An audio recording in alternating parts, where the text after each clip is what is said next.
नमस्कार दोस्तों, कलयुग के चमत्कार संतों की वाणी में आप सबका स्वागत है। आज 9 मई शुक्रवार शुक्र प्रदोष व्रत भी है, जो हम आपके लिए कथा लाए हैं। कथा सुनिए और इस वीडियो को लाइक कीजिए और अंत तक बने रहिए हमारे साथ। तो आइए चलते हैं कथा की ओर। शुक्र प्रदोष व्रत में आपको पता है, शाम को प्रदोष काल में भगवान भोलेनाथ की और माता पार्वती की पूजा करनी होती है। शिवालय में जाकर आप भगवान की पूजा करें, इस कथा को सुनें और ज़्यादा से ज़्यादा ओम नमः शिवाय का जाप करें। आइए सुनते हैं शुक्र प्रदोष व्रत कथा। शुक्र प्रदोष की कथा। जय श्री कृष्णा, राधे राधे। आप सभी को शुक्र प्रदोष व्रत की हार्दिक शुभकामनाएं।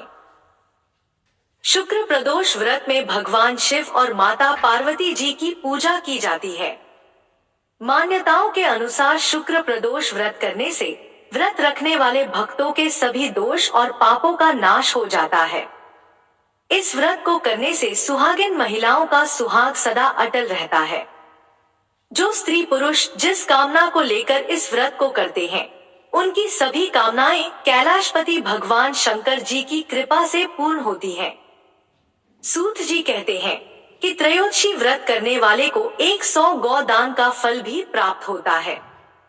इस व्रत को जो भी विधि विधान और तन, मन, धन से करता है, उसके सभी दुख दूर हो जाते हैं। आज की इस वीडियो में मैं आपको सुनाने जा रही हूँ शुक्र प्रदोष व्रत की बड़ी ही दुर्लभ कथा। आप सभी भक्तजन इन कथाओं को बड़ी ही श्रद्धा और प्रसन्नचित्त मन से सुनिएगा।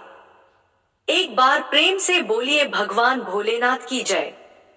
स्कंद पुराण के अनुसार सूत जी कहते हैं कि विदर्भ देश में सत्यव्रत नाम से प्रसिद्ध एक राजा थे।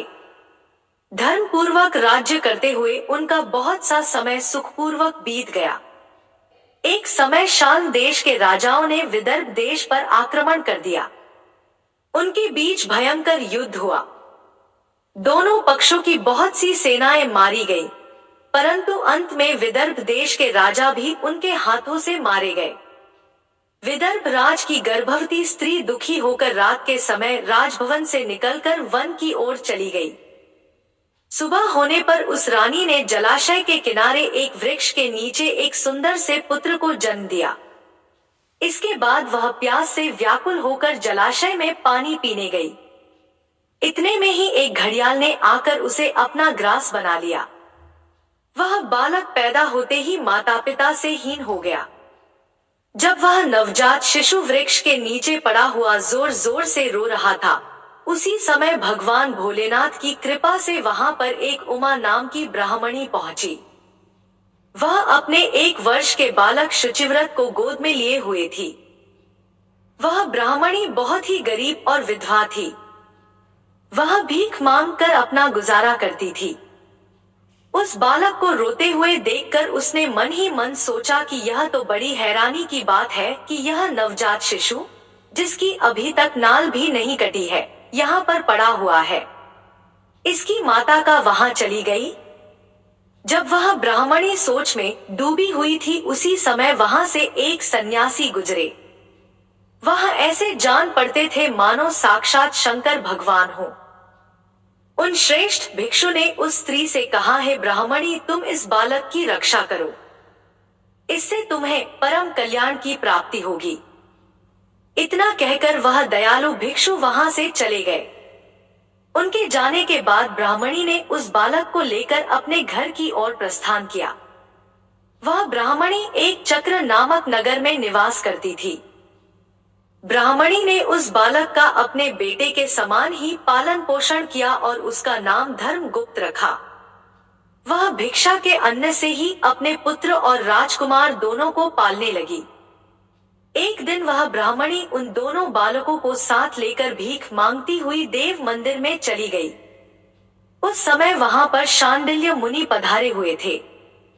शांडिल्य मुनि को देखकर ब्राह्मणी ने उन्हें प्रणाम करके पूछा, है ब्राह्मण, एक सन्यासी के कहने पर मैं इस बालक को अपने घर ले आई हूँ। अभी तक मुझे इसके कुल का पता नहीं चला, फिर भी मैं अपने पुत्र की तरह ही इसका पालन पोषण करती हूँ।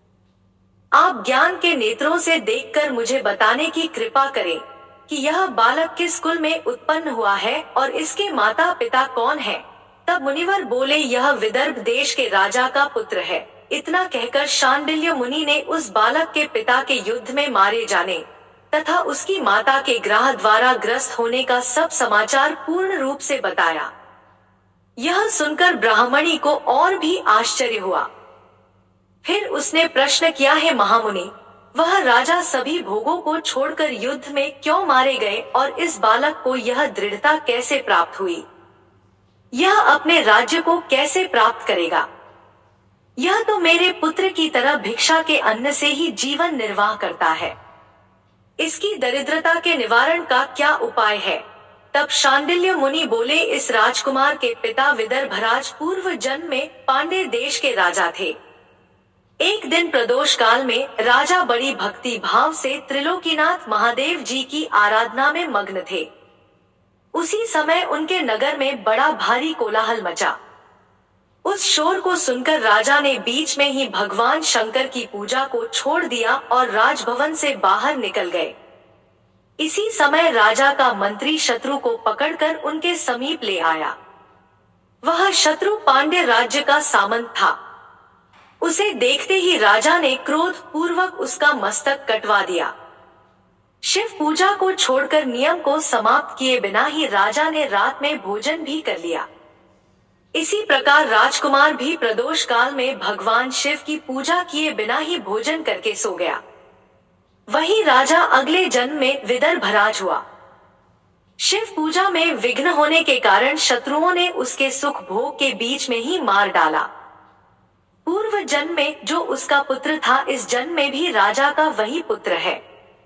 भगवान शिव की पूजा का उल्लंघन करने के कारण यह दरिद्रता को प्राप्त हुआ है। इसकी माता ने पूर्व जन्म में छल से अपनी सौत को मार डाला था। उस महान पाप के कारण ही वह इस जन्म में ग्राह्य के द्वारा मारी गई। हे ब्राह्मणी, तुम्हारा पुत्र पूर्व जन्म में भी एक ब्राह्मण था। इसने अपना सारा जीवन केवल दान लेने में ही बिताया। यज्ञ आदि सत्कर्म नहीं किए, इसलिए यह दरिद्रता को प्राप्त हुआ है। उस दोष के निवारण के लिए अब यह भगवान शंकर की शरण में जाए। यदि यह दोनों बालक प्रदोष के दिन भगवान शंकर का पूजन करते रहें, तो वर्ष भर के भीतर ही इनकी दरिद्रता का नाश होगा और राज्य सुख की प्राप्ति होगी। इस प्रकार शरण में आई हुई ब्राह्मणी को मधुर वचनों द्वारा आश्वासन देकर शांडिल्य मुनि ने उनके दोनों बालकों को भगवान शंकर की आराधना के मंत्र का उपदेश दिया। उसके बाद ब्राह्मणी अपने दोनों बालकों को लेकर वहां से चली गई। 4 मास बाद एक दिन ब्राह्मण का पुत्र नदी में स्नान करने गया।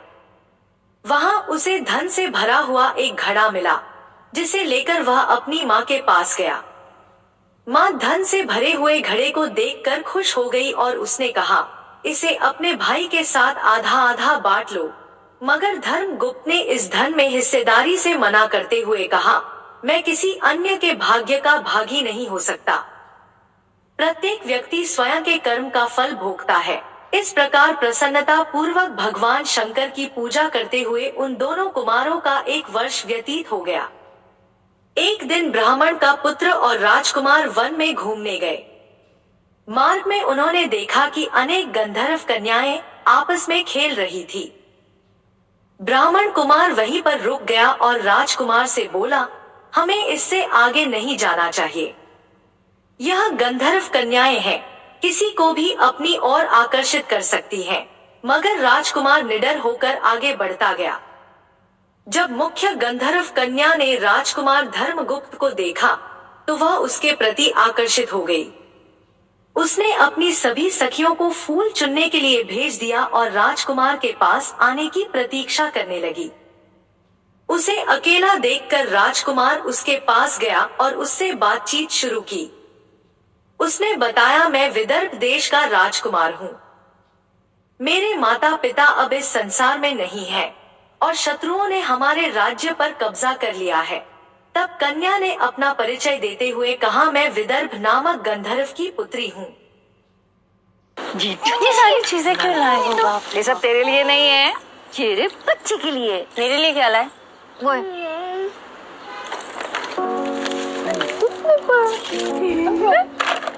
स्टेरिलाइजर। हाँ तो बॉटल धोने में। अपना परिचय देते हुए कहा, मैं विदर्भ नामक गंधर्व की पुत्री हूँ। मेरा नाम अंशुम है और मैं गायन में प्रवीण हूँ। उसने यह भी कहा, मैं आपसे विवाह करना चाहती हूँ। इतना कहकर उसने अपनी मोतियों की माला निकालकर राजकुमार को पहना दी। तब राजकुमार ने पूछा, तुम राजपाट गवा चुके राजकुमार के साथ कैसे रह पाओगी? और अपने माता पिता की अनुमति के बिना तुम मेरे साथ कैसे आ सकती हो? इस पर अंशुम ने बोला, चाहे जो हो जाए मैं वही करूंगी जो मैं चाहती हूँ। तुम 2 दिन बाद प्रातःकाल यहाँ आकर मुझसे मिलना। इतना कहकर वह वहां से चली गई। राजकुमार ने वापस आकर ब्राह्मणी और उसके पुत्र को सारी बात बताई। वे दोनों बहुत खुश हुए। 2 दिन बाद राजकुमार पुनः उसी वन में गया। उसने देखा कि अंशुम अपने पिता के साथ उसकी प्रतीक्षा कर रही है। तब गंधर्व राज ने राजकुमार से कहा, मैं कैलाशपुरी गया था। वहां भगवान शिव और माता पार्वती ने मुझे बुलाकर कहा कि धर्मगुप्त नामक राजकुमार राज्य से विहीन होकर भटक रहा है। जाओ और उसका राज्य पुनः प्राप्त करने में उसकी सहायता करो। मैं उनकी आज्ञा के अनुसार अपनी पुत्री अंशुम का हाथ तुम्हारे हाथ में दे रहा हूँ और राज्य प्राप्त करने में मैं तुम्हारी सहायता करूँगा। मेरी पुत्री 10,000 वर्ष तक तुम्हारे साथ इस पृथ्वी पर रहेगी और जब तुम शिवलोक में जाओगे तब भी वह इसी काया में तुम्हारे साथ ही रहेगी। भगवान शिव के आदेशानुसार धर्मगुप्त और अंशुम का विवाह हो गया। अंशुम के पिता ने अपनी गंधर्व सेना भी राजकुमार को दे दी। सेना की सहायता से उसने अपने शत्रुओं को परास्त कर दिया और अपने पिता का खोया हुआ राज्य उन्हें प्राप्त कर लिया। अब राजकुमार धर्मगुप्त राजा बन गया। उसने अपने बुरे दिनों में उसे पालने वाली गरीब ब्राह्मणी को राजमाता का दर्जा दिया और शुचिव्रत को अपना छोटा भाई माना। इस प्रकार नियमित रूप से प्रदोष व्रत करने से ब्राह्मणी, उसके पुत्र शुचिव्रत और राजकुमार धर्मगुप्त को धन, धान्य तथा सुख संपत्ति की प्राप्ति हुई। सूत जी कहते हैं कि जो मनुष्य प्रदोष व्रत की इस पुण्य महात्म्य को एकाग्र चित्त होकर सुनते हैं अथवा पढ़ते हैं, उन्हें 100 जन्मों तक कभी दरिद्रता नहीं होती और अंत में वह ज्ञान के ऐश्वर्य से युक्त होकर भगवान शंकर के परम धाम को प्राप्त होते हैं। प्रेम से बोलिए भगवान शंकर की जय, माता पार्वती की जय। अब आप सुनिए भगवान शिव की कथा। बहुत समय पहले वास्कल नामक गांव में बिंदु नाम का एक ब्राह्मण रहता था। वह अधर्मी, दुरात्मा और महापाप था। उसकी स्त्री बहुत सुंदर थी। उसका नाम चंचला था। वह सदा उत्तम धर्म का पालन करती थी, परंतु बिंदु वैश्यागामी था। इस तरह कुकर्म करते हुए बहुत समय व्यतीत हो गया। उसकी स्त्री काम से पीड़ित होने पर भी धर्म नाश के भय से क्लेश सहकर भी काफी समय तक धर्म भ्रष्ट नहीं हुई, परंतु आगे चलकर वह भी अपने दुराचारी पति के आचरण से प्रभावित होकर दुराचारी और अपने धर्म से विमुख हो गई। इस तरह दुराचार में डूबे हुए उन पति पत्नी का बहुत सा समय व्यर्थ बीत गया। वैश्यागामी, दूषित बुद्धि वाला वह दुष्ट ब्राह्मण बिंदुकुरी के दुखों को भोगकर वह मूढ़ बुद्धि पापी विंध्य पर्वत पर भयंकर पिशाच हुआ। इधर उस दुराचारी बिंदु के जाने पर चंचला नामक स्त्री बहुत समय तक पुत्रों के साथ अपने घर में रहती रही। पति की मृत्यु के बाद वह भी अपने धर्म से गिरकर परपुरुषों का संग करने लगी थी। सती विपत्ति में भी अपने धर्म का पालन करना नहीं छोड़ती। यही तो तप है। कठिन तो होता है, लेकिन इसका फल मीठा होता है। एक दिन देव योग से किसी पुण्य पर्व के आने पर वह अपने भाई बंधुओं के साथ गोकर्ण क्षेत्र में गई। उसने तीर्थ के जल में स्नान किया और जनों के साथ यहाँ वहां घूमने लगी। वह एक देव मंदिर में गई। वहां उसने एक ब्राह्मण के मुख से भगवान शिव की परम पवित्र एवं मंगलकारी कथा सुनी। ब्राह्मण कह रहे थे कि जो स्त्रियां व्यभिचार करती हैं, वे मरने के बाद जब यमलोक जाती हैं, तब यमराज के दूत उन्हें तरह तरह से यंत्रणा देते हैं। वे उसके कामांगर के डंडों से दागते हैं, तप्त लौह के दंडों से उनका संसर्ग कराते हैं। यह सारे दंड इतनी वेदना देने वाले होते हैं कि जीव पुकार पुकार कर कहता है कि अब वह ऐसा नहीं करेगा, लेकिन यमदूत उसे छोड़ते नहीं है। कर्मों का फल तो सभी को भोगना पड़ता है। देव, ऋषि, मनुष्य सभी इससे बंधे हुए हैं। ब्राह्मण के मुख से यह वैराग्य बढ़ाने वाली कथा सुनकर चंचला भय से व्याकुल हो गई।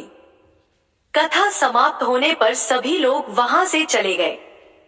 तब कथा बांचने वाले ब्राह्मण से चंचला ने कहा, हे ब्राह्मण, धर्म को न जानने के कारण मेरे द्वारा बहुत बड़ा दुराचार हुआ है। स्वामी, मेरे ऊपर कृपा कर मेरा उद्धार कीजिए। आपके प्रवचन को सुनकर मुझे इस संसार से वैराग्य हो गया है। मैं मूढ़ चित्त वाली पापिनी को धिक्कार है, मैं निंदा के योग्य हूँ। मैं बुरे विषयों में फंसकर अपने धर्म से विमुख हो गई थी। कौन मुझ जैसी मार्ग में मन लगाने वाली पापिनी का साथ देगा? जब यमदूत मेरे गले में फंदा डालकर मुझे बांधकर ले जाएंगे और नरक में मेरे शरीर के टुकड़े करेंगे, तब मैं कैसे उन महायातनाओं को सहन कर पाऊंगी? मैं सब प्रकार से नष्ट हो गई हूँ। अभी तक मैं हर तरह से पाप में डूबी रही हूँ। हे ब्राह्मण, आप मेरे गुरु हैं, आप ही मेरे माता पिता हैं। मैं आपके शरण में आई हूँ। मुझ अबला का अब आप उद्धार कीजिए। इस प्रकार विलाप करती हुई चंचला ब्राह्मण देवता के चरणों में गिर पड़ी। तब ब्राह्मण ने उसे कृपा पूर्वक उठाया और इस प्रकार कहा, नारी, तुम सौभाग्यशाली हो जो भगवान शंकर की कृपा से तुमने वैराग्य पूर्ण यह कथा सुनी है और कथा को सुनकर समय से अपनी गलती का एहसास कर लिया है। तुम डरो मत और भगवान शिव की शरण में जाओ। उनकी परम कृपा से तुम्हारे सभी पाप नष्ट हो जाएंगे। मैं तुम्हें भगवान शिव की कथा सहित वह मार्ग बताऊंगा जिसके द्वारा तुम्हें सुख देने वाली उत्तम गति प्राप्त होगी। शिव कथा सुनने से तुम्हारी बुद्धि शुद्ध हो गई है और तुम्हें पश्चाताप हुआ है तथा मन में वैराग्य उत्पन्न हुआ है। पश्चाताप ही पाप करने वाले पापियों के लिए सबसे बड़ा प्रायश्चित है। जो मनुष्य अपने कुकर्म के लिए प्रायश्चित नहीं करता, वह उत्तम गति प्राप्त नहीं करता, परंतु जिसे अपने कुकृत्य पर हार्दिक पश्चाताप होता है, वह अवश्य ही उत्तम गति का भागीदार होता है। इसमें कोई शक नहीं है। शुद्ध चित्त में ही भगवान शिव और माता पार्वती का वास होता है। वह शुद्ध आत्मा पुरुष सदा शिव के पद को प्राप्त होता है। इस कथा का श्रवण सभी मनुष्यों के लिए कल्याणकारी है, अतः इसकी आराधना और सेवा करनी चाहिए। हे ब्राह्मण पत्नी, तुम अन्य विषयों से अपने मन को हटाकर भगवान शंकर की इस परम पावन कथा को सुनो। इससे तुम चित्त की शुद्धि होगी और तुम्हें मोक्ष की प्राप्ति होगी। जो मनुष्य निर्मल हृदय से भगवान शिव के चरणों का चिंतन करता है, उसकी एक ही जन्म में मुक्ति हो जाती है। यह कहकर वे ब्राह्मण चुप हो गए। उनका हृदय करुणा से भर गया, वे ध्यान में मग्न हो गए। ब्राह्मण का यह उपदेश सुनकर चंचला के नेत्रों में आनंद के आंसू छलक आए। वह हर्ष भरे हृदय से ब्राह्मण देवता के चरणों में गिर गई और हाथ जोड़कर बोली, मैं कृतार्थ हो गई। हे ब्राह्मण, शिव भक्तों में श्रेष्ठ स्वामी, आप धन्य हैं। आप परमार्थदर्शी हैं और सदा परोपकार में लगे रहते हैं। साधु, मैं नरक के समुद्र में गिर रही हूँ, कृपा करके मेरा उद्धार कीजिए। जिस पौराणिक और अमृत के समान कथा की बात आपने की है, उसे सुनकर ही मेरे मन में वैराग्य उत्पन्न हुआ। उस अमृतम कथा को सुनने के लिए मेरे मन में बड़ी श्रद्धा हो रही है। कृपया आप मुझे उसे सुनाइए। कथा सुनने की इच्छा मन में लिए हुए चंचला उन ब्राह्मण देवता की सेवा में वहीं रहने लगी। उस गोकर्ण नामक महाक्षेत्र में उन ब्राह्मण देवता के मुख से चंचला भगवान शिव की भक्ति, ज्ञान और वैराग्य बढ़ाने वाली और मुक्ति देने वाली परम उत्तम कथा सुनकर कृतार्थ हुई। उसका चित्त शुद्ध हो गया। वह अपने हृदय में शिव के सगुण रूप का चिंतन करने लगी। वह सदैव शिव सच्चिदानंदमय स्वरूप का स्मरण करती थी। इसके बाद अपना समय पूर्ण होने पर चंचला ने बिना किसी कष्ट के अपना शरीर त्याग दिया। उसे लेने के लिए एक दिव्य विमान वहां पहुंचा। यह विमान शोभा साधनों से सजा था और शिव गणों से सुशोभित था। चंचला विमान से शिवपुरी पहुंची। उसके सारे पाप धुल गए। वह दिव्य रूप धारिणी दिव्यांगना हो गई थी। वह गौरांग देवी मस्तक पर अर्धचंद्र का मुकुट और अन्य दिव्य आभूषण पहने शिवपुरी में पहुंची। वहां उसने सनातन देवता त्रिनेत्रधारी महादेव शिव को देखा। सभी देवता उनकी सेवा में भक्ति भाव से उपस्थित थे।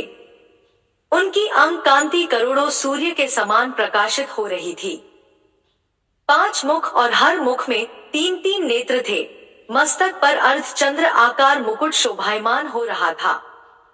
कंठ में नील चिन्ह उनके साथ में देवी गौरी विराजमान थी, जो विद्युत पुंज के समान प्रकाशित हो रही थी।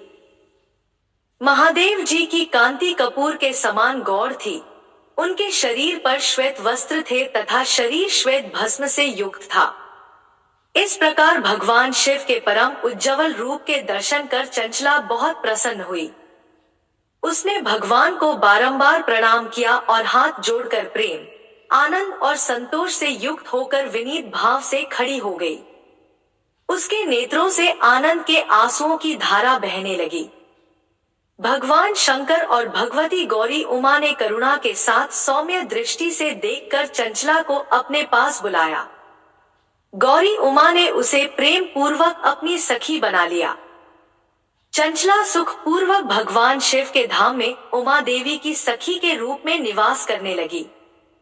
एक दिन चंचला आनंद में मग्न उमा देवी के पास गई और दोनों हाथ जोड़कर उनकी स्तुति को करने लगी। हे गिरिराज नंदिनी, स्कंद माता उमा, आप सभी मनुष्यों एवं देवताओं द्वारा पूजित तथा समस्त सुखों को देने वाली हैं। आप शंभु प्रिया है। आप ही सगुणा और निर्गुणा है। हे सच्चिदानंद स्वरूपा, आप ही प्रकृति की पोषक है। हे माता, आप ही संसार की सृष्टि, पालन और सहार करने वाली है। इस प्रकार सद्गति प्राप्त चंचला देवी की स्तुति कर शांत हो गई। उसकी आंखों में प्रेम के आंसू उमड़ आए। तब शंकर प्रिया भक्त वत्सला उमा देवी ने बड़े प्रेम से चंचला को चुप कराते हुए कहा, सखी चंचला, मैं तुम्हारी स्तुति से प्रसन्न हूँ। बोलो, क्या वर मांगती हो?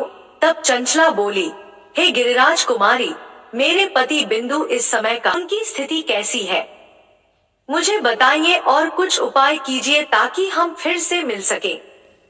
हे महादेवी, मेरे पति एक शूद्र जाति वैश्या के प्रति आसक्त थे और पाप में ही डूबे रहते थे। गिरिजा बोली, बेटी, तुम्हारा पति बिंदु पापी था, उसका अंत बड़ा भयानक हुआ। वैश्या का उपभोग करने के कारण वह मूर्ख नरक में अनेक वर्षों तक अनेक प्रकार के दुख भोग रहा है।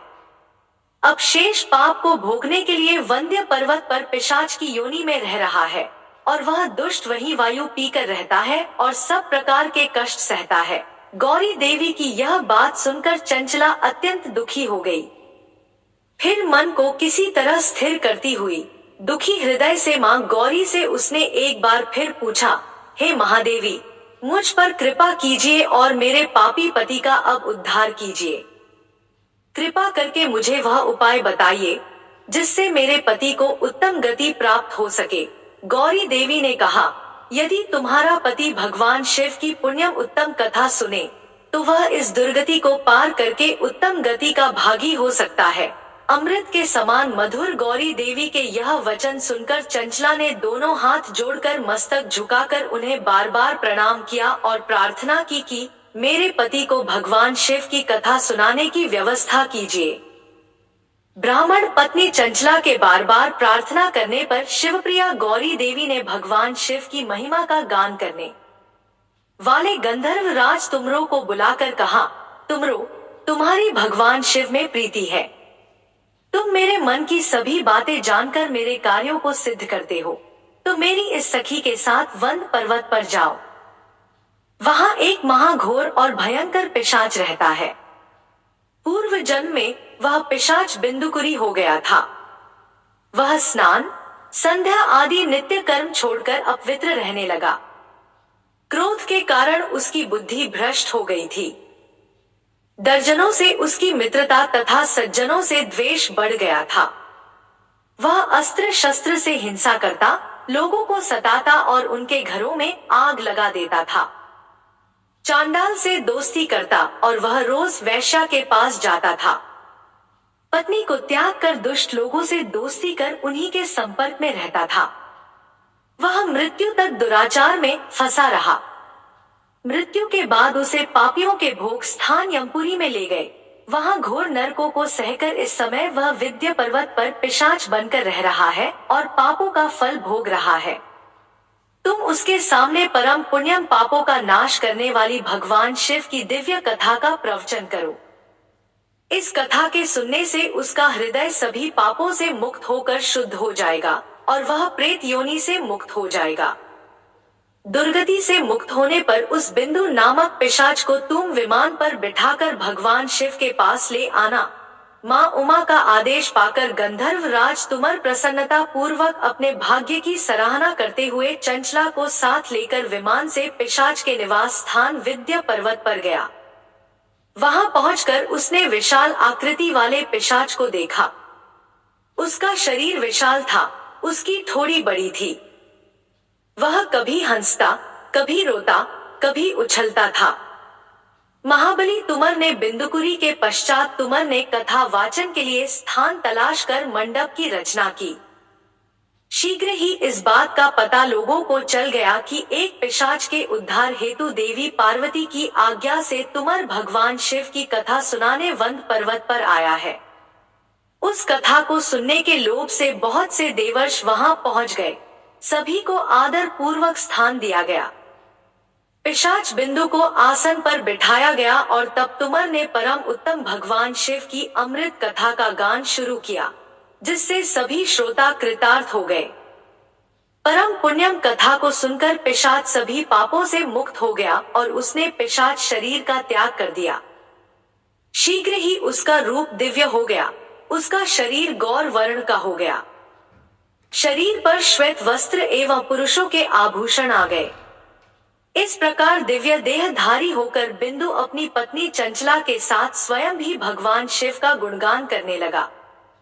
उसे दिव्य रूप में देखकर सभी को बहुत आश्चर्य हुआ। उसका मन परम आनंद से परिपूर्ण हो गया। सभी भगवान महेश्वर के अद्भुत चरित्र को सुनकर कृतार्थ होकर उनका यशोगान करते हुए अपने अपने धाम को चले गए। बिंदु अपनी पत्नी चंचला के साथ विमान में बैठकर शिवपुरी की ओर चल दिया। महेश्वर के गुणों का गान करता हुआ बिंदु अपनी पत्नी चंचला और तुमर के साथ शीघ्र ही शिवधाम पहुंच गया। भगवान शिव और देवी पार्वती ने उसे अपना पार्षद बना लिया। दोनों पति पत्नी सुखपूर्वक भगवान महेश्वर एवं देवी गौरी के श्री चरणों में अविचल निवास पाकर धन्य हो गए। बोलिए उमा महेश्वर भगवान की जय। हर हर महादेव।